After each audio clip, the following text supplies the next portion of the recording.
Merci beaucoup, cher Jacques, pour cette présentation. C'est un très grand plaisir d'être à La Rochelle. C'est toujours un grand plaisir de venir à La Rochelle. Et c'est une faculté que j'aime beaucoup. Et puis, ce sont des collègues qui sont très accueillants. Donc, c'est une grande joie de venir vous entretenir d'un sujet donc oriental dans le cadre de ce cycle de Méditerranée qui est consacré à l'autre et aux autres. Donc je vais vous parler des discriminations juridiques au Proche-Orient ancien. Alors, autour de cette question de l'autre et des autres, donc de l'altérité, si on se place du point de vue mésopotamien, on pourrait dire que l'altérité est toujours plurielle en Mésopotamie. Ce qui est singulier, c'est soi. Soi est unique, mais les autres sont nombreux. Et ils sont très divers.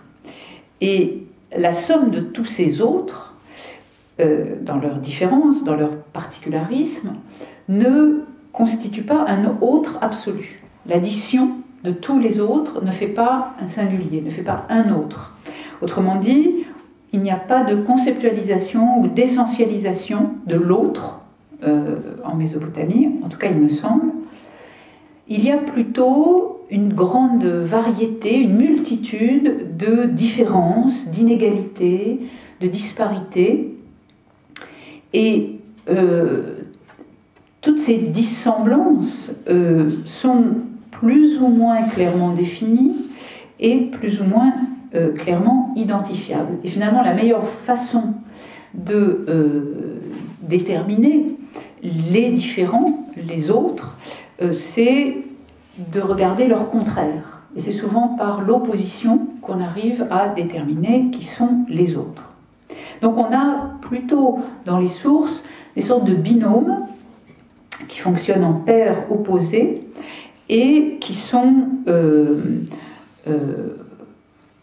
distinctives en fait des différences entre les individus.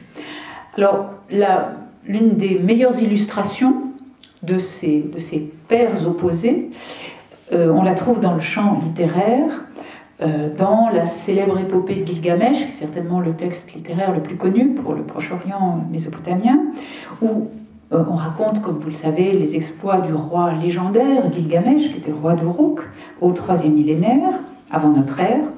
Et donc on raconte les aventures de Gilgamesh et de son ami inséparable qui s'appelait Enkidu. Gilgamesh et Enkidu, au départ, sont totalement incompatibles. Totalement. Ils représentent deux inverses. Parce que Gilgamesh est la figure de l'homme civilisé, alors que Enkidu est la figure du sauvage. Gilgamesh, c'est un roi. Il vit dans une ville. Il est instruit. Il est éduqué. Il est assez raffiné, et aussi il est, dit l'épopée, tout à fait tyrannique. C'est d'ailleurs pour cette raison que les dieux suscitent la création d'Enkidu pour un peu le mettre à l'épreuve. Alors Enkidu, lui, au contraire, il vit dans la steppe, qui est le contraire de la ville. Il dort par terre, il mange cru, il ne fait pas cuire sa nourriture, il parle aux animaux, et les animaux le comprennent.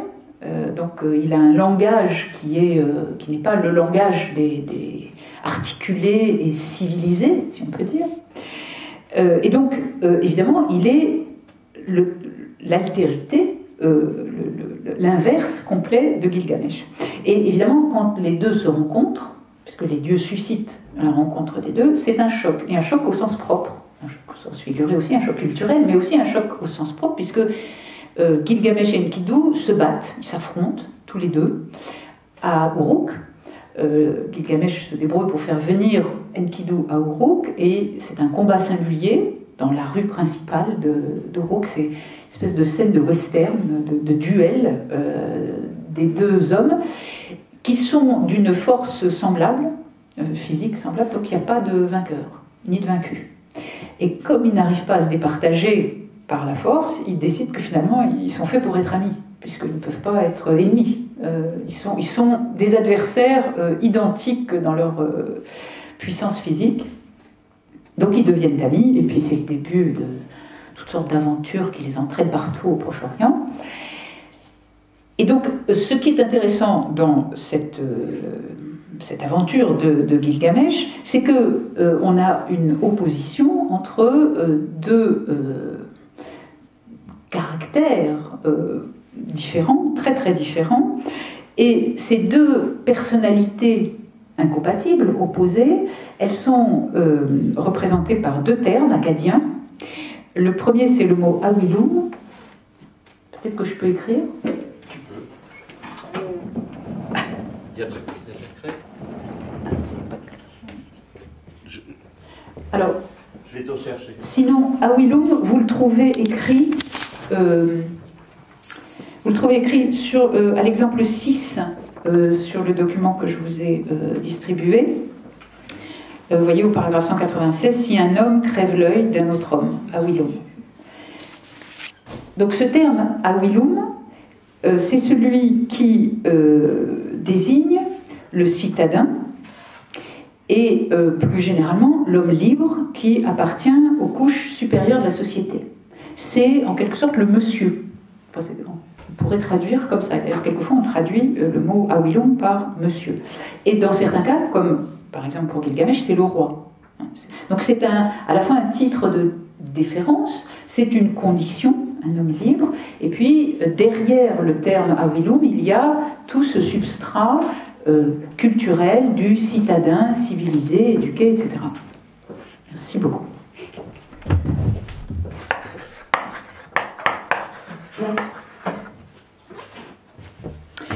Voilà, donc Gilgamesh, c'est le prototype de l'Awilum. Et puis Enkidu, il correspond à ce que les textes acadiens appellent le Lulu.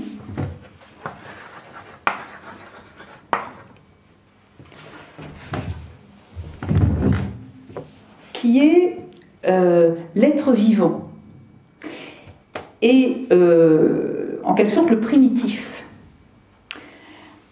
un peu le Urmensch, pour des catégories qui sont peut-être un peu anachroniques, mais quand même qui sont assez parlantes.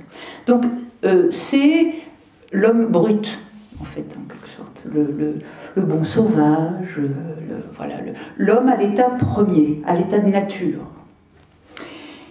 Et ce qui est intéressant dans l'épopée de Gilgamesh, c'est que tout le récit est construit à partir du point de vue de Gilgamesh, à partir du point de vue de l'homme civilisé, de l'Awilum. C'est lui, évidemment, le héros principal de cette épopée, mais c'est aussi lui qui est l'archétype du Mésopotamien idéal, de celui que tout Mésopotamien rêve d'être, de l'homme parfait, si on peut dire. En tout cas, c'est l'archétype pour un habitant des villes du Sud. Manifestement, Gilgamesh représente cette forme d'individu, de standard, qui est l'homme des villes par rapport à l'homme de la steppe. Et en fait, dans ce texte littéraire, dans la plupart des textes littéraires, mais plus généralement dans tous les textes écrits, mésopotamiens, la norme implicite, c'est l'Awilum. C'est par rapport à lui qu'on écrit.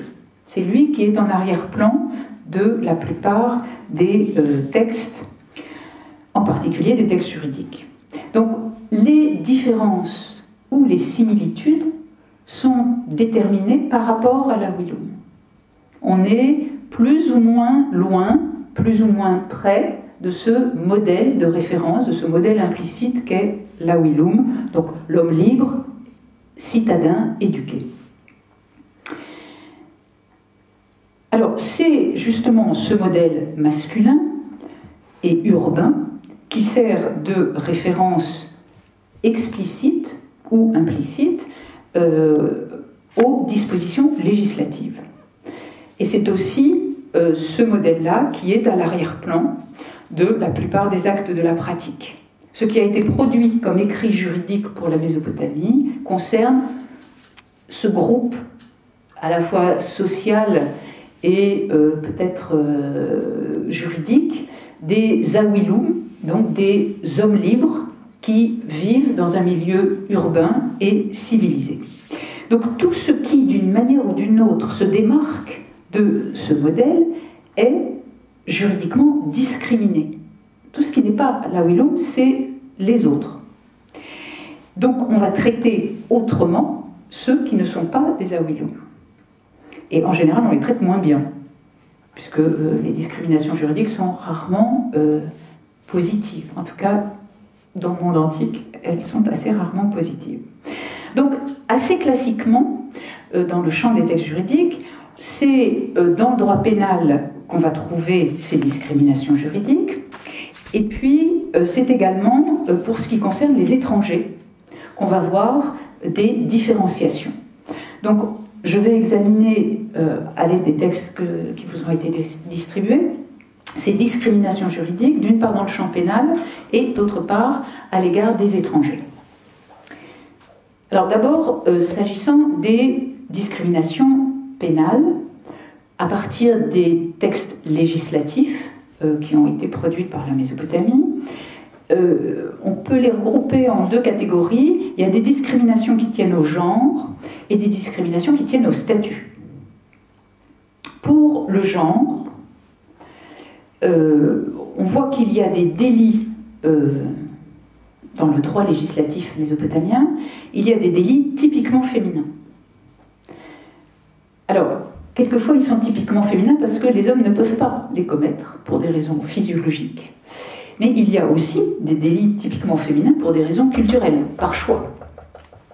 Alors, les délits qui, par nature, ne peuvent être commis que par des femmes sont, en Mésopotamie, l'avortement et l'allaitement frauduleux, qui, évidemment, ne peuvent pas être reprochés à des hommes. Alors, pour l'avortement, vous avez sous les yeux le texte numéro 1, qui provient des lois assyriennes, donc un corpus de tablettes qui date du XIIe siècle avant notre ère, et qui incrimine l'avortement volontaire. On a beaucoup de textes sur l'avortement involontaire, l'avortement procuré par des coups, et un seul texte, celui-ci, qui concerne l'avortement volontaire. Alors que dit ce texte? Si une femme jette son fœtus de sa propre volonté et qu'on produit contre elle des charges et des preuves, ils l'empaleront, ils ne l'enterreront pas. Si elle meurt en jetant son fœtus, alors il y a une autre traduction possible de cette phrase, si son fœtus meurt en étant jeté, c'est quand même un sens très différent, ils l'empaleront, ils ne l'enterreront pas. Si quelqu'un cache cette femme parce qu'elle a jeté son fœtus, et on ne sait pas ce qui se passe. Donc, on a là un texte qui impose la peine du pal à cette femme qui a décidé de sa propre volonté d'avorter. Alors, la question c'est, est-ce qu'on lui applique cette sanction, y compris post-mortem, et ce serait la première possibilité d'interprétation de la phrase « si elle meurt en jetant son fœtus », donc même si elle meurt de son avortement, on la place quand même sur le pal. Donc on peut aussi comprendre cette phrase comme faisant référence à l'application de la peine du pal, même si le fœtus meurt, même si l'avortement réussit, en quelque sorte, mais que la femme survit. Alors, dans la première hypothèse, c'est-à-dire si on prend la première traduction, si elle meurt en jetant son fœtus, on aurait l'impression que l'avortement est assimilé à un homicide. Et si on regarde le texte, la question de l'exhibition du cadavre, par exemple, la privation de sépulture, montre peut-être que justement le crime est d'une gravité considérable et qu'il est assimilé à un homicide. Mais ce qu'on sait sur l'avortement involontaire, qui est le plus fréquemment cité dans les sources, et qui consiste donc à faire avorter une femme en la frappant. En général, c'est une femme qui passe au milieu d'une rixe dans la rue, qui reçoit un coup qu'elle n'était pas destinée à recevoir, et qui perd son bébé des suites de ce coup. Dans ces dispositions, la sanction est uniquement réparatrice, c'est-à-dire qu'on compense avec une somme d'argent la valeur du fœtus qui a été perdu. Et donc, dans les cas d'avortement involontaire, qui sont très nombreux dans les textes législatifs, l'avortement n'est pas un homicide, c'est une atteinte au corps de la mère. Et le fœtus est considéré comme une partie du corps de la mère. Donc, voilà, la question de la traduction de ce texte ici est un peu problématique, parce que on n'arrive pas bien à savoir si le législateur incrimine plus particulièrement l'avortement comme un homicide dans ce cas-là, ou si il rejoint ce qui semble être le droit commun, c'est-à-dire l'avortement est une variante des coups et blessures, n'est pas un crime par lui-même, et la femme est donc placée sur le pas, même post-mortem, donc à titre exécratoire en fait. Alors l'autre délit féminin par nature, c'est celui qui concerne la nourrice, c'est le texte 2, qui vient du Code de Hammurabi, donc vers 1750 avant notre ère, c'est le paragraphe 194 du Code, qui est alors un paragraphe qui ne pose pas de problème au point de vue de la traduction, mais qui pose des problèmes au point de vue de l'interprétation. Si un homme a donné son enfant à une nourrice, et que son enfant est mort entre les mains de la nourrice, et que la nourrice a passé contrat pour un autre enfant sans avertir son père et sa mère, on l'établira contre elle, et parce qu'elle a passé contrat pour un autre enfant sans avertir son père et sa mère, ils lui couperont sa poitrine. Bon, alors ce qui est sûr, c'est que la peine qui est imposée, c'est une peine qu'on appelle réfléchissante, qui consiste à punir la partie du corps qui a commis l'infraction. Donc la nourrice a allaité.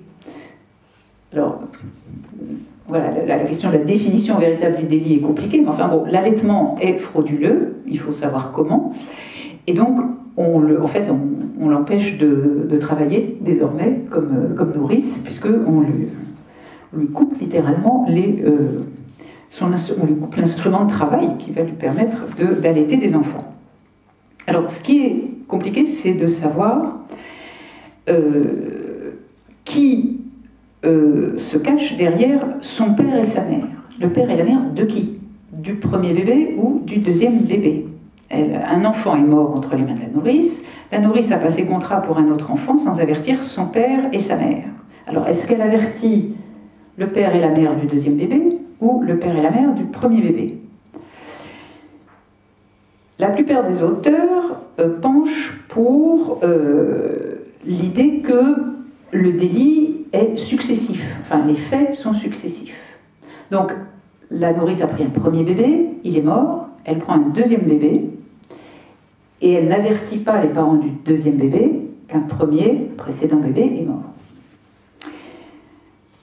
Alors, l'hypothèse dissidente qui avait été proposée par le professeur Kardashia consistait à considérer que, au contraire, la loi punissait l'allaitement simultané de deux bébés en même temps.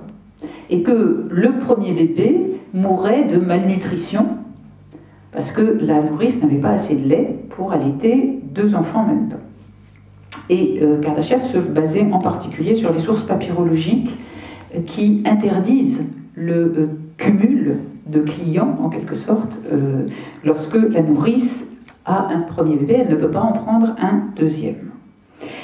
Le problème de cette interprétation, qui juridiquement est extrêmement intéressante, c'est que grammaticalement, syntaxiquement, elle ne marche pas, parce que la grammaire de l'acadien montre une consécution des actes, et donc le législateur en fait décrit les faits dans l'ordre chronologique où ils se sont présentés.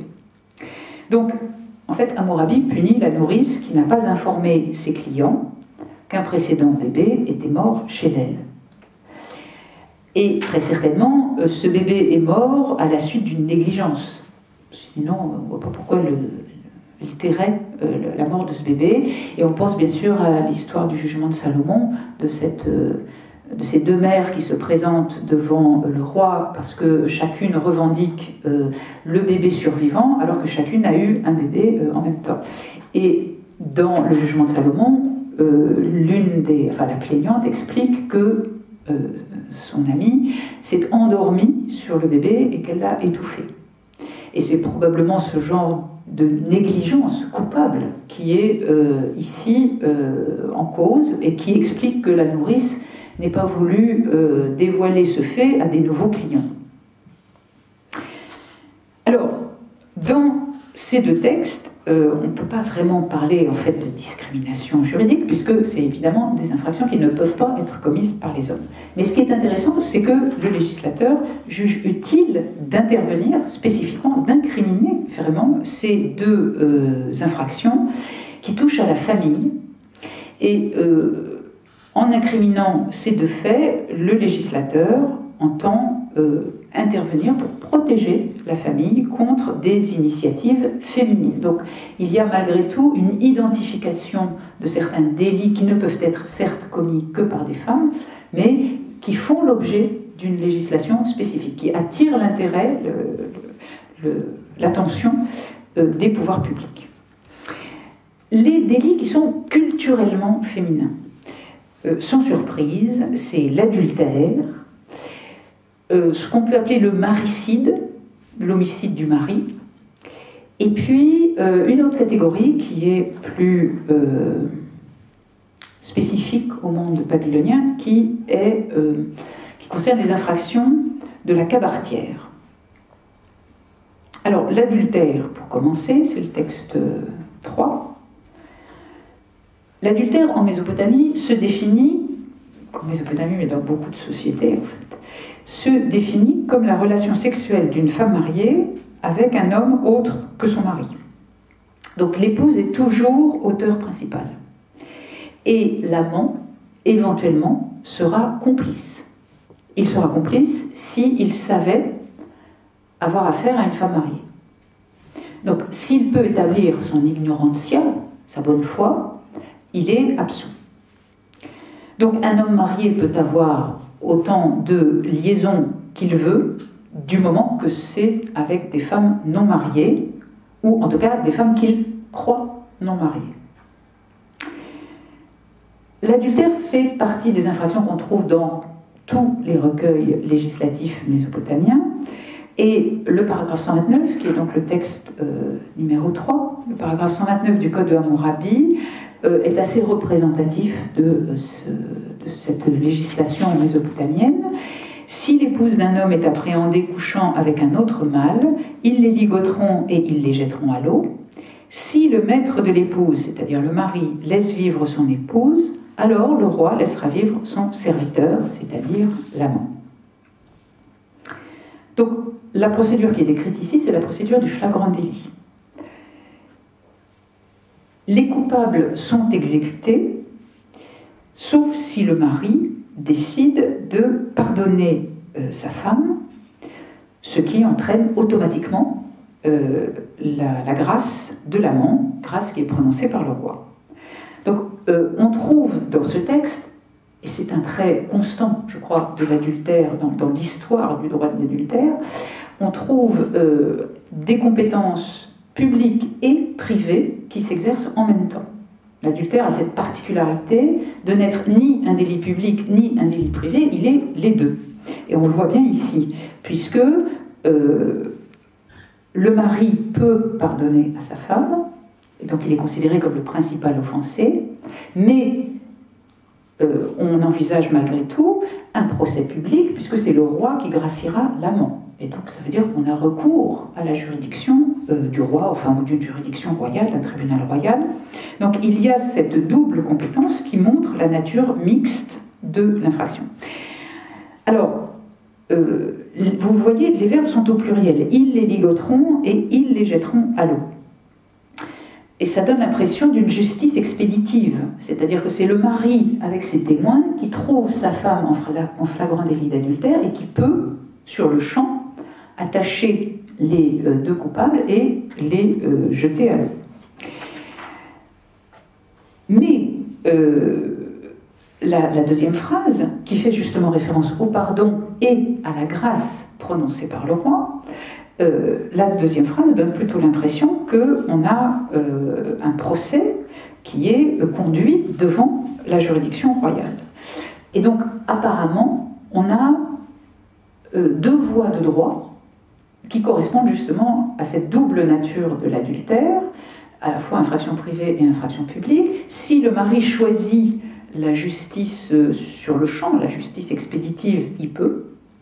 Mais s'il choisit la voie du droit royal, à ce moment-là, il peut aussi amener les deux coupables attachés devant le tribunal et faire juger l'homme et la femme.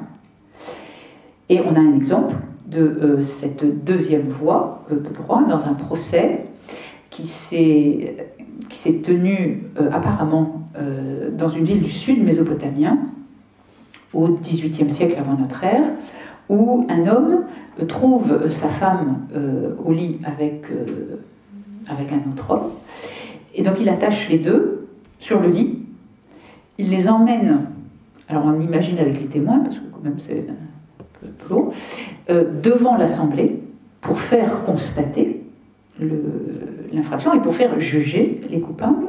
L'amant est mis hors de cause, mais la femme, alors, n'est pas exécutée, elle n'est pas tuée, elle est soumise à la peine de la course, c'est-à-dire qu'on la promène à travers toute la ville. Alors, peut-être qu'à la fin, finalement, c'est une forme de lynchage, je ne sais pas trop, parce que cette course, cette peine infamante, c'est aussi l'occasion certainement pour la population de libérer beaucoup d'agressivité à l'égard de cette femme. Et puis c'est une façon, bien sûr, de l'humilier publiquement. Donc voilà, l'adultère, c'est par choix un délit féminin. L'homicide du mari, c'est aussi un choix culturel, disons, du Code de Hammurabi, c'est le texte 4, paragraphe 153. Si l'épouse d'un homme, à cause d'un autre mâle, a fait tuer son mari, ils placeront cette femme sur le pal. Et c'est une espèce de prolongement dramatique de l'adultère, puisque c'est à cause d'un autre mâle.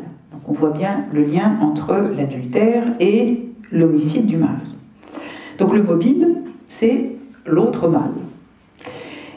On a une illustration, là encore, de ce paragraphe dans un texte qui appartient à la même collection de ce qui semble être des grands arrêts de la jurisprudence criminelle, enfin, plus ou moins, pour la même ville, une ville du sud mésopotamien, et qui est très intéressant parce que c'est un texte qui met en scène une veuve qui est accusée d'être l'auteur moral de l'assassinat de son mari.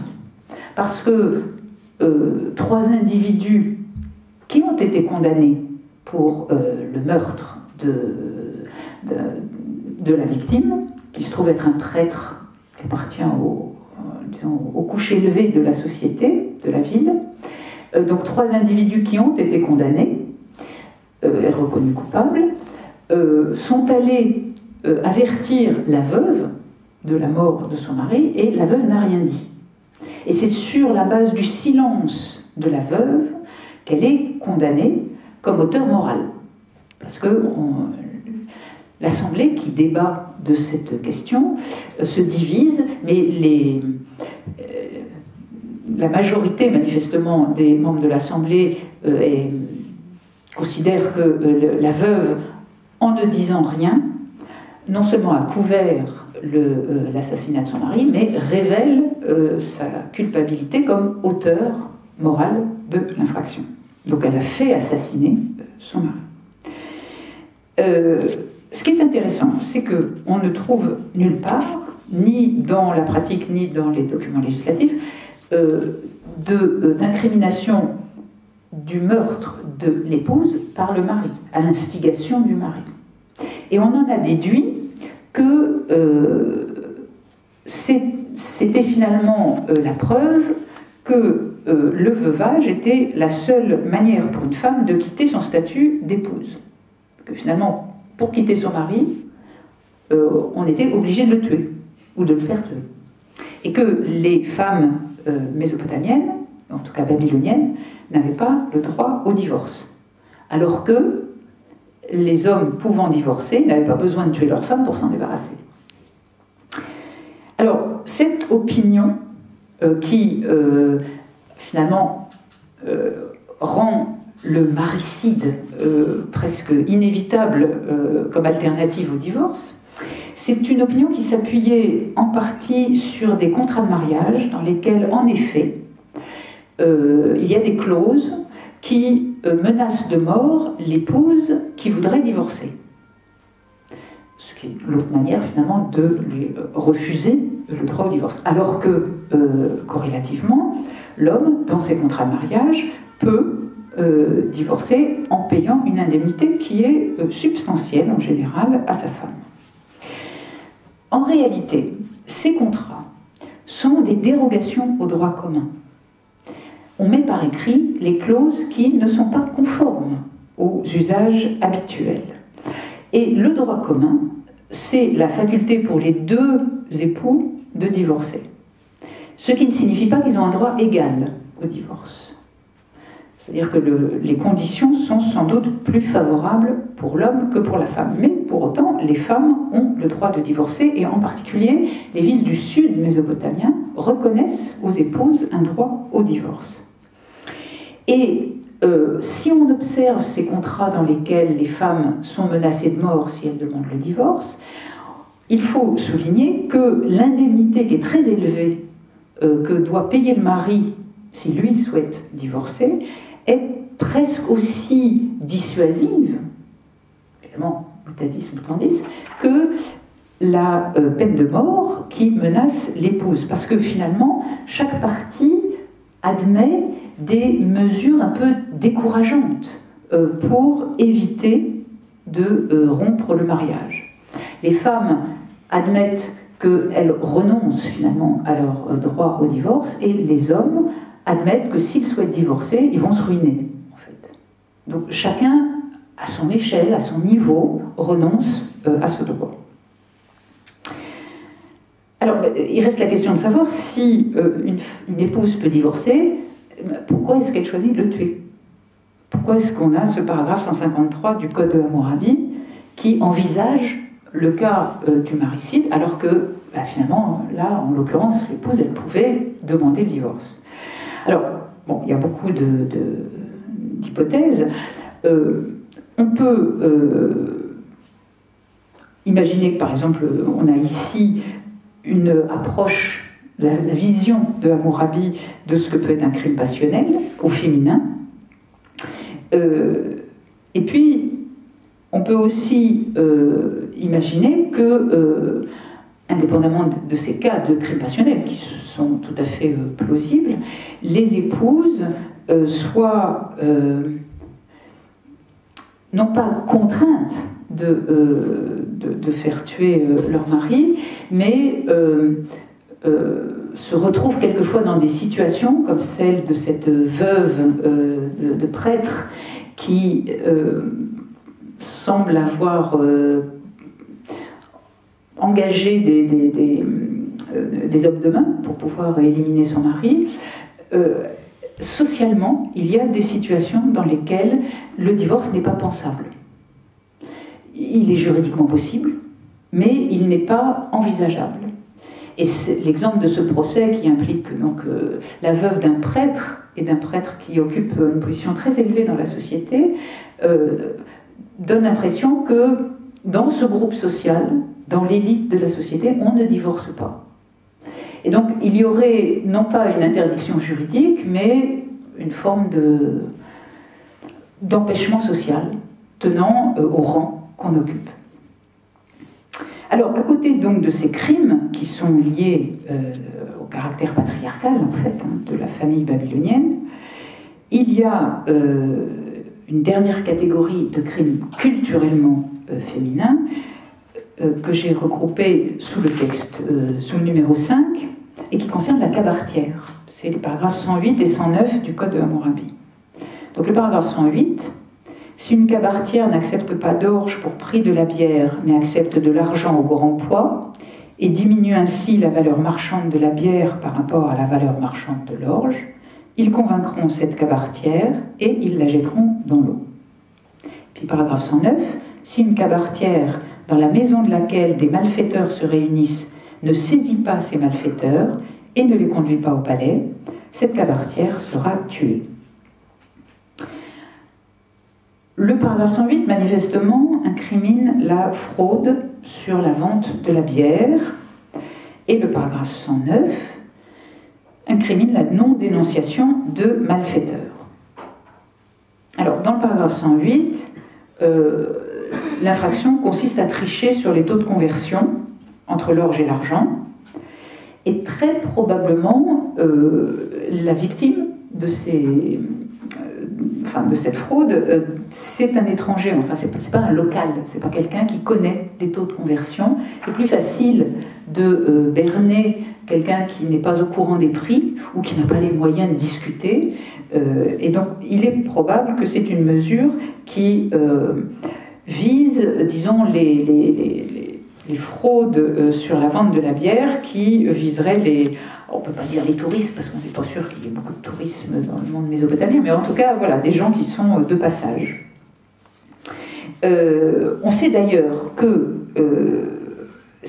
les activités de ces cabarets, de ces débits de boissons, étaient soumises à un contrôle des pouvoirs publics, et que ces cabarets obtenaient une licence, une sorte de licence, en échange du paiement d'une taxe au palais. Donc elles étaient surveillées, ces cabaretières, et leurs activités n'étaient pas... ne restaient pas impunies lorsqu'elles étaient illicites. Le paragraphe 109, c'est plutôt des considérations politiques. La cabaretière doit dénoncer au palais des conspirateurs, des criminels qui se réuniraient chez elle. Là encore, le silence, le fait de ne pas dénoncer, s'est assimilé à une forme, alors en l'occurrence de complicité, de soutien à des opposants politiques, et c'est la raison pour laquelle on met à mort la cabaretière. Ce qui est intéressant, c'est que les textes législatifs ne mentionnent que des femmes pour les cabarets, enfin comme gérantes de ces cabarets, alors que les actes de la pratique contemporains, donc du deuxième millénaire, eux mentionnent aussi des hommes.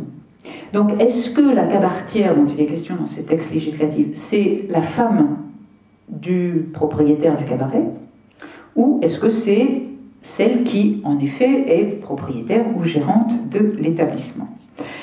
Apparemment, c'est la deuxième hypothèse. C'est une cabaretière, c'est-à-dire celle qui exerce la fonction de gérante ou propriétaire d'un cabaret. Ce qu'on peut, du coup, ce qui est frappant, si on compare cette permanence des références féminines dans les textes législatifs avec la population masculine et féminine des actes de la pratique, on peut se demander pourquoi finalement les lois ne s'occupent que des cabaretières et pas des cabaretiers en général, hommes et femmes. Pourquoi est-ce qu'on vise plus spécifiquement le délit féminin? Alors bien sûr, on peut dire que c'est par misogynie, mais c'est peut-être aussi parce que ces dispositions, elles ont été élaborées à partir d'affaires qui se sont réellement produites et qui impliquaient des femmes qui détiennent des cabarets.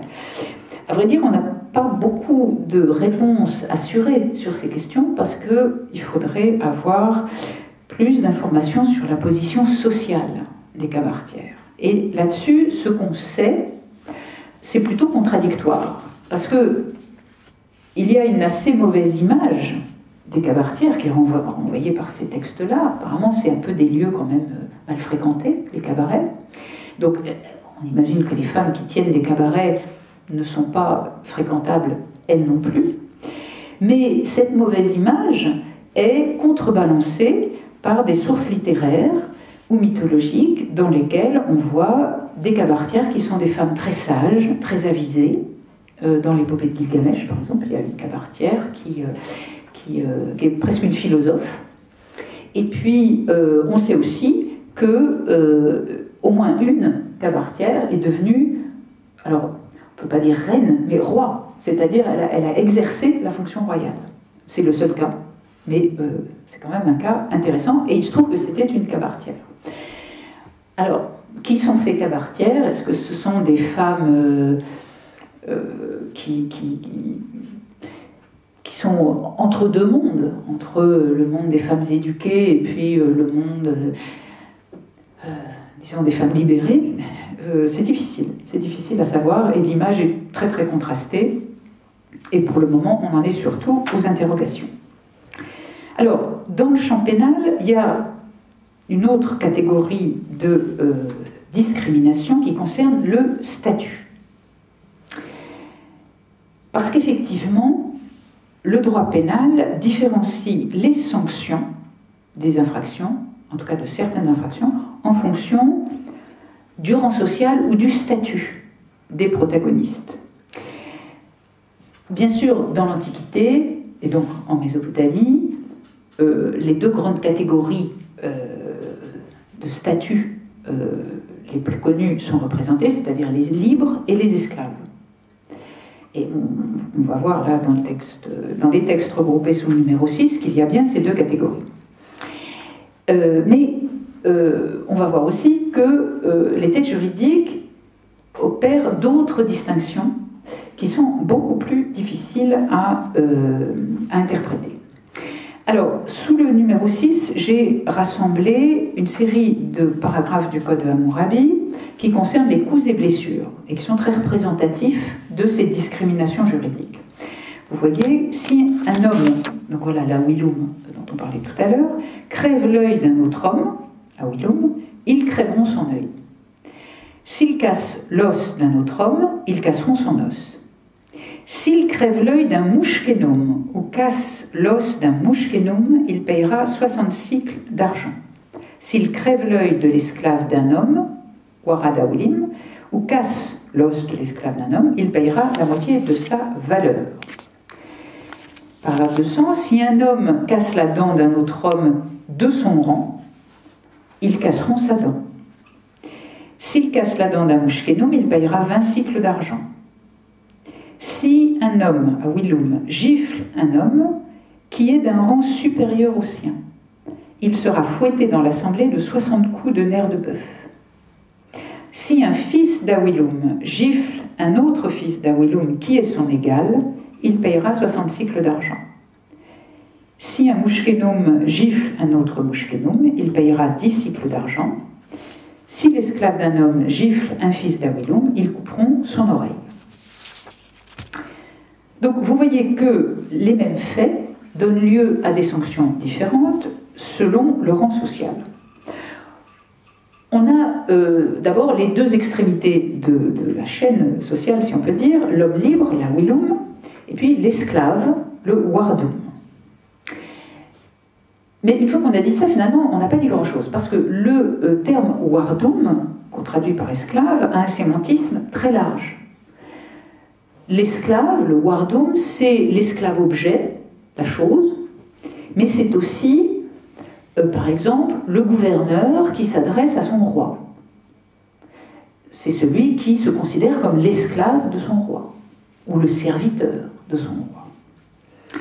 Et puis, dans le vocabulaire des relations internationales, les petits rois, quand ils s'adressent aux grands rois, se disent les esclaves de ces rois supérieurs, de ces suzerains, en quelque sorte. Donc, le terme a un sémantisme très large.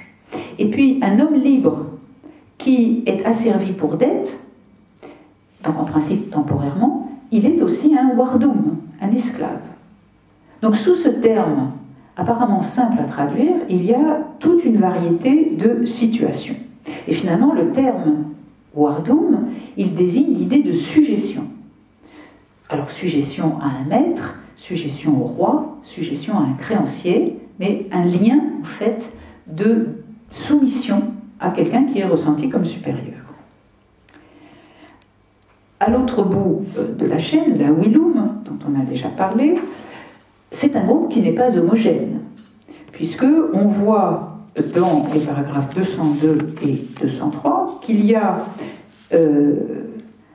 et dans le paragraphe 200 aussi d'ailleurs, que la Willum peut être du même rang ou d'un rang supérieur. Donc il y a des distinctions à l'intérieur de ce groupe.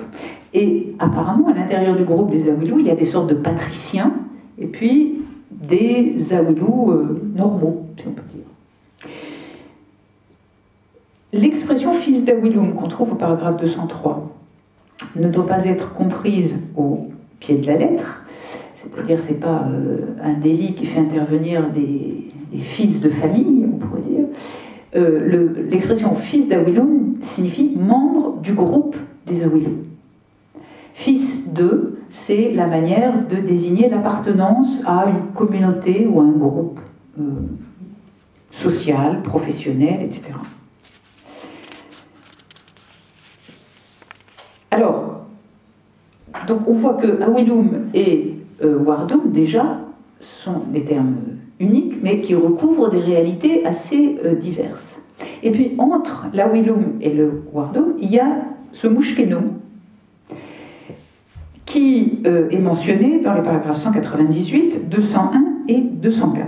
Alors, au passage, c'est un mot qui est un des rares termes babyloniens qui soit passé dans le vocabulaire français.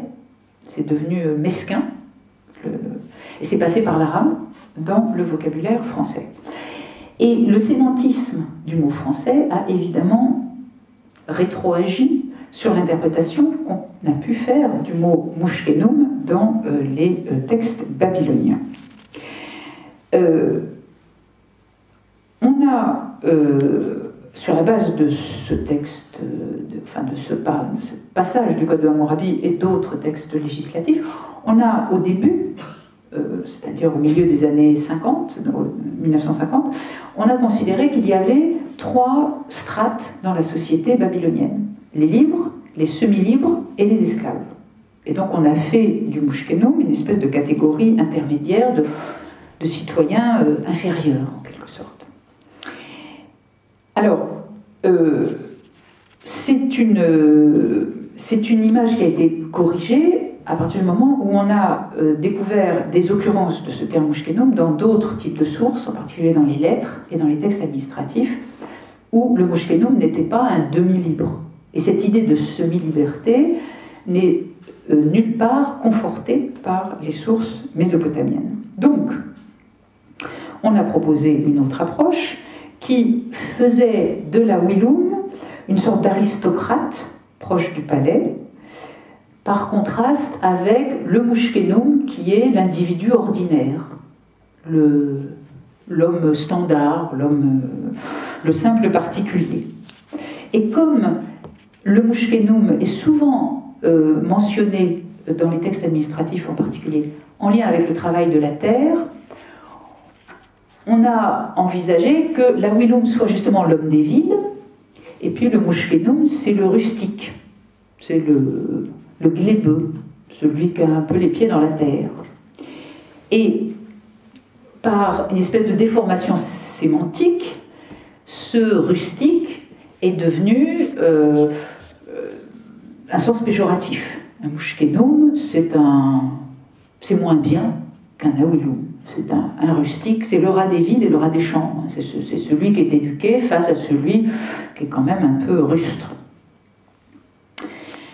Donc, voilà, on aurait dans le Code de Hammurabi une espèce de cristallisation juridique de la dépréciation sociale du Mouchkenoum. Celui qui est moins éduqué, eh ben, il est moins bien considéré dans la société, et donc en cas de dommages corporels, eh ben, il est moins bien indemnisé. Alors, moi j'ajoute mon grain de sel à cette discussion en proposant une autre hypothèse. Il me semble que l'Awiloum, c'est le citoyen local qui, parce qu'il est citoyen de la ville, donc par exemple de Babylone, pour le Code de Hammurabi, qui bénéficie des prérogatives et des privilèges qui sont attachés au statut de babylonien. Alors que le Mouchkenoum, c'est le résident ou l'immigré, c'est-à-dire quelqu'un qui vient d'une autre ville, qui est dans une situation, on va y revenir, qui est peut-être incertaine, et qui peut se prévaloir du droit babylonien, du droit local, mais à des conditions, disons, moins avantageuses. Donc c'est une discrimination juridique entre les citoyens et les autres, qui sont des sortes de pérégrins ou de métèques qui vivent là, mais qui ne peuvent pas être soumis au même régime que les citoyens, parce qu'ils ne sont pas citoyens, tout simplement. Donc ils ne sont pas mis sur un pied d'égalité avec les citoyens, mais leurs conditions de libre et leurs conditions de citoyens, sans doute d'une autre ville, leur permet malgré tout d'être protégés par le droit de l'endroit où ils se trouvent. Donc on aurait une dichotomie entre ceux du dedans et ceux du dehors. Ce qui nous conduit à nous interroger sur le traitement des étrangers et les discriminations juridiques qui concernent les étrangers. Et c'est le second point que je voudrais aborder, peut-être en allant un peu plus vite. La stigmatisation des étrangers pour eux-mêmes n'existe pas en Mésopotamie. C'est-à-dire qu'on ne trouve pas de texte qui stigmatise les étrangers ou les autres pour des différences physiques ou pour des différences religieuses. D'abord parce que la Mésopotamie est un monde polythéiste, donc il y a forcément par définition un pluralisme religieux, et que donc on admet les autres dieux sans porter de jugement nécessairement négatif sur eux. Et puis les aspects physiques, ils sont très rarement évoqués dans les textes. Alors, ils le sont quelquefois. Les barbares qui viennent des montagnes, ils font très peur, et donc ils sont déshumanisés. Et on les compare à des animaux qui sont manifestement un peu déconsidérés dans la société, les chiens ou les singes. Alors, mais c'est quand même très exceptionnel, très particulier, et très lié à la violence des barbares. C'est-à-dire quand on les voit arriver, ils déferlent en horde, ils font peur, ils crient, et leur manière de parler est incompréhensible, et puis leur visage est certainement déformé par la violence, donc ils sont assimilés à des créatures qui ne sont pas humaines. Et il y a un seul cas où aussi on fait une différenciation des peuples d'après la couleur de leur peau. C'est un seul texte, où les Élamites, c'est-à-dire les Iraniens, c'est un texte du XVIIIe siècle avant notre ère, sont comparés à des perles noires, alors que les Mésopotamiens, enfin les Syriens en l'occurrence, sont comparés à des perles blanches. Voilà, on a l'impression que c'est une référence à l'apparence physique, à la couleur de la peau. Donc c'est quand même très marginal. Donc il y a des étrangers, beaucoup d'étrangers, qu'on catégorise en fonction de ce qu'on comprend d'eux, de ce qu'on voit d'eux un peu, mais surtout de ce qu'on comprend d'eux. Donc finalement, les étrangers, ils sont déterminés par rapport à leur degré d'extranéité par rapport à soi, puisque c'est toujours, encore une fois, par rapport à soi qu'on juge les autres. Il y a ceux qui sont le plus loin, c'est les barbares, qui sont à peine humains, en fait, et donc qui sont menaçants. C'est une menace permanente, le barbare. Il y a ceux qui sont un peu plus près, c'est les voisins. Ils parlent avec un accent différent, par exemple. Alors peut-être qu'ils sont hostiles, mais peut-être qu'ils sont amicaux. Ça dépend des circonstances. Et puis, il y a le prochain, c'est-à-dire celui qui parle la même langue, qui honore les mêmes dieux, mais qui réside dans une autre ville. Et alors lui, c'est possiblement un interlocuteur, et même un allié. Ou alors c'est un adversaire si ses intérêts politiques ou ses intérêts économiques sont divergents. Alors c'est surtout vis-à-vis de ces prochains, pour reprendre un vocabulaire biblique, qu'on a de la documentation dans les textes cunéiformes. Ce sont des étrangers qui sont ressentis comme civilisés, et donc qui sont des partenaires possibles, parce qu'ils sont proches culturellement ou économiquement. Et alors, sans grande surprise, ce sont souvent des marchands. ces autres civilisés, parce que c'est avec eux qu'on peut avoir des relations économiques et qu'on peut s'enrichir. Donc c'est souvent dans le monde des marchands qu'on a vu se développer ces notions d'altérité, mais aussi ces passerelles qui permettent de nouer des relations juridiques avec ces autres dont on a besoin, parce que finalement ça peut être l'intérêt bien compris de tout le monde. Et alors l'intérêt de ces passerelles juridiques qui sont établies avec les étrangers de l'intérieur, si on peut dire, c'est qu'elles ne visent pas à intégrer les autres, les étrangers, elles visent à apprivoiser l'extranéité, l'altérité qu'ils représentent. Donc, il ne s'agit pas de faire des étrangers des citoyens, il s'agit de les maintenir comme étrangers, mais en leur donnant une place spécifique. Alors, il y a deux façons de donner une place à des étrangers, enfin en droit. Il y a le contrat et puis le statut. Le contrat, ce sont en Mésopotamie tous les traités qui sont conclus dans le cadre du commerce international, du commerce à longue distance, qui exige de traverser des pays différents pour que les marchands puissent aller exporter leurs marchandises. L'exemple le plus connu, c'est celui des Assyriens, au XIXe siècle avant notre ère, qui ont fait fortune en parcourant 1300 km entre la capitale, enfin leur ville d'origine, Achour, et puis le centre de l'Anatolie, où ils avaient installé des comptoirs et où ils ont développé tout un commerce extrêmement florissant. On a aussi un autre exemple, alors beaucoup plus tardif, au XIIIe siècle avant notre ère, qui concerne le royaume d'Ougarit, qui est un royaume qui est sur la côte syrienne et qui était une principauté très riche de commerçants qui a été placée sous la domination des Hittites. Les Hittites étaient en Turquie et ils ont pris pied en Syrie, dans plusieurs villes de Syrie. Ils ont conquis une partie de la Syrie, principalement pour des intérêts commerciaux, et ils ont établi des sortes de protectorats dans le monde syrien, et notamment avec Ougarit. Et grâce à la puissance du roi hittite, les gens d'Ougarit ont pu obtenir des traités qui étaient imposés par le roi hittite,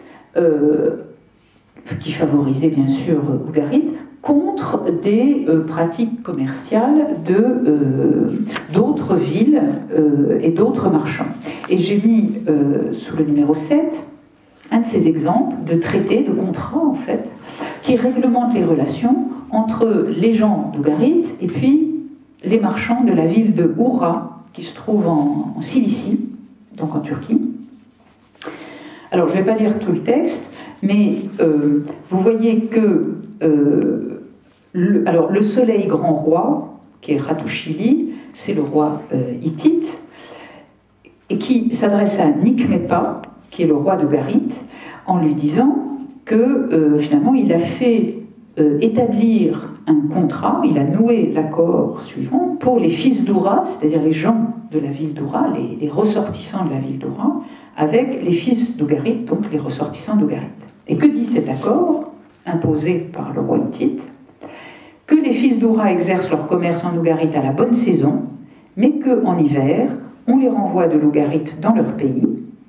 Les fils d'Oura ne pourront pas résider en Ougarit l'hiver, et ils ne pourront pas s'emparer contre argent de maisons ou de terres. Si l'argent de fils d'Oura est engagé chez des fils d'Ougarit, et que ceux-ci ne peuvent le rembourser, le roi d'Ougarit remettra cet homme, le débiteur, avec sa femme et ses enfants entre les mains des marchands d'Oura, mais les marchands d'Oura n'élèveront pas de prétention sur des maisons ou des terres du roi de l'Ougarit. Donc, l'idée de ce traité, c'est que les ressortissants d'Oura n'ont le droit de séjourner à Ougarit que pendant la belle saison. En hiver, il n'y a plus de commerce, parce que les conditions ne se prêtent pas au commerce. Et apparemment, les gens d'Oura avaient décidé que malgré tout, ils allaient rester là, ils allaient s'acheter une résidence, et puis ils allaient écouler sans doute leurs produits, ils font des stocks, et puis ils écoulent leurs produits sur le marché intérieur. Donc les gens de l'Ougarit dénoncent cette situation au roi hittite, au grand roi hittite. Au fond, ce qu'ils demandent au grand roi hittite, c'est une réglementation très protectionniste, pour que leur marché intérieur ne soit pas concurrencé par la présence de ces étrangers qui s'installeraient à Ougarit.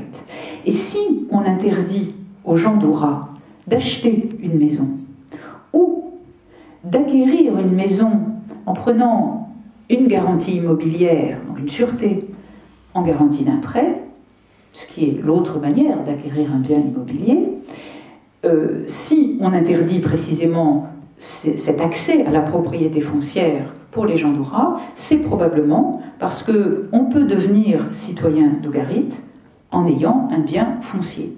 Donc il y a une forme de droit du sol.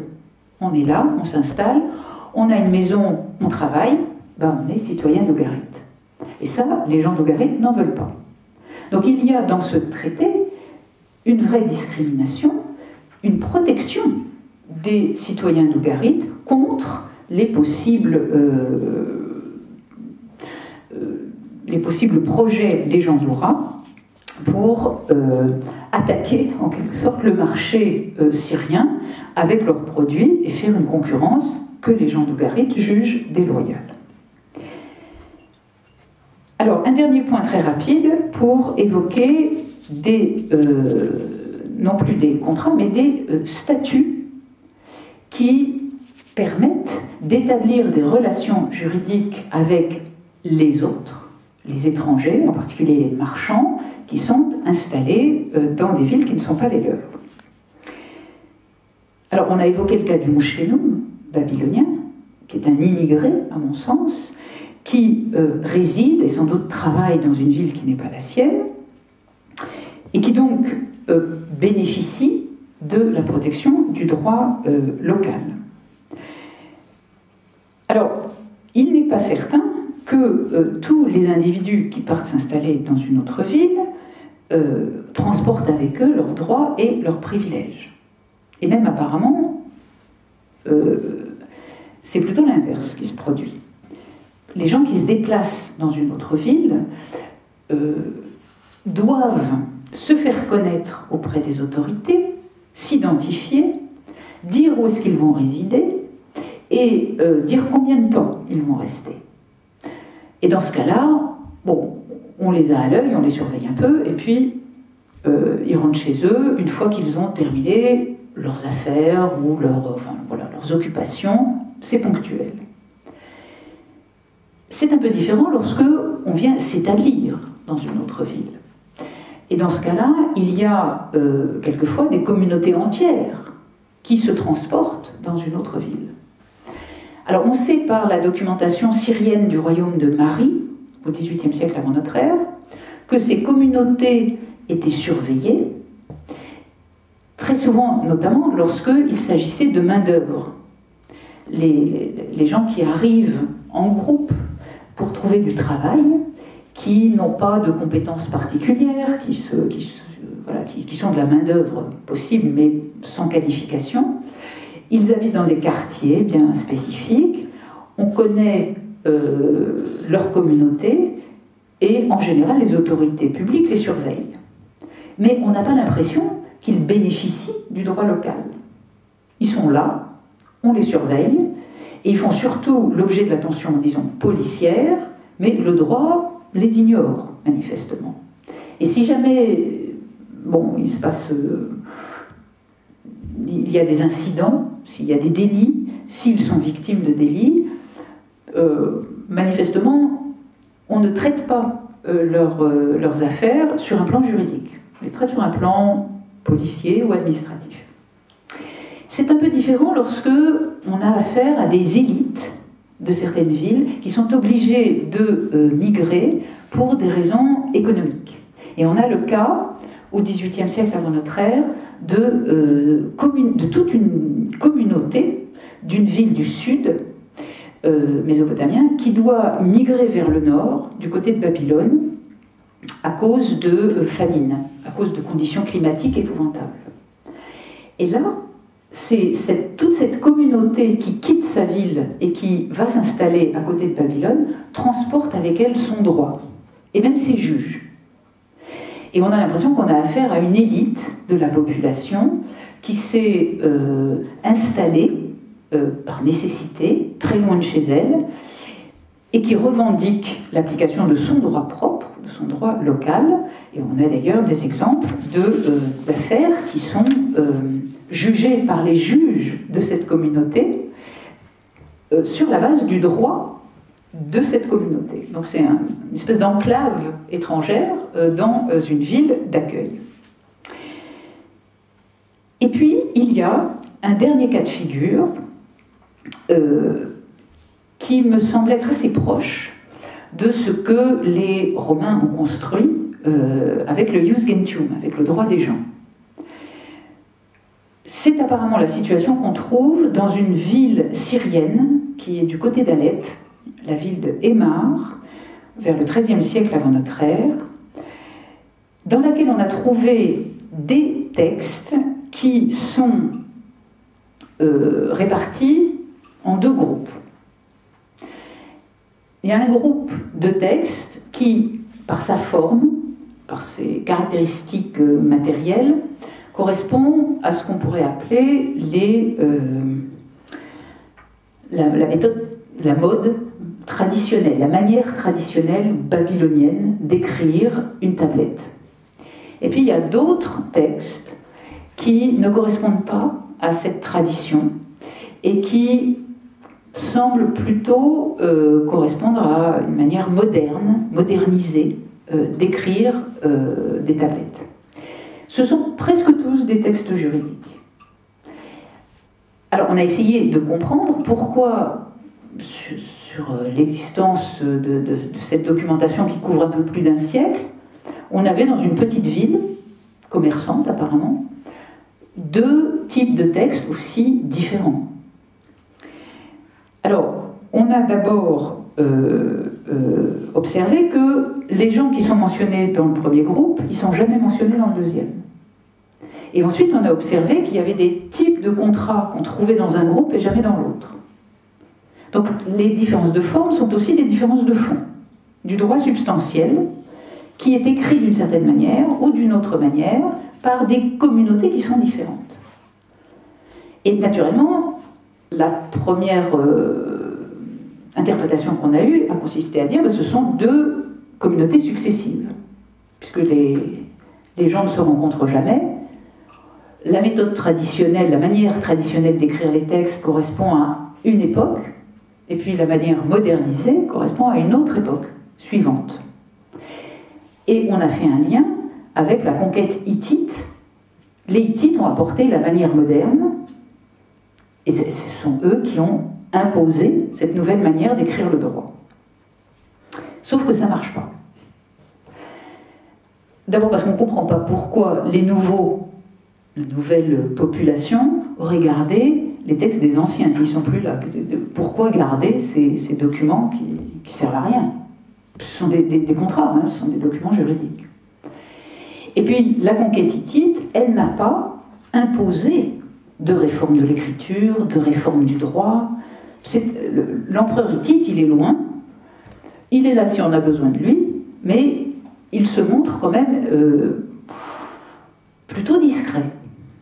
Donc, pourquoi aurait-il imposé un droit nouveau? Et au total, il me semble que finalement, ce qui peut expliquer la différence entre ces deux catégories de documents, qui sont contemporains, enfin en tout cas qui se tuilent, ce qui peut expliquer la différence, c'est la notion justement de droit des gens. Les textes à la mode traditionnelle, c'est les textes des citoyens d'Émar, des gens qui sont là, qui sont nés là, qui ont les droits des citoyens. Les autres, les textes modernisés, sont les textes qui sont produits par ou à l'attention des communautés étrangères qui vivent à Aymar. Ce sont les non-citoyens qui utilisent cette autre manière d'écrire le droit. Et c'est ça l'esprit du Jus Gentium, du droit des gens.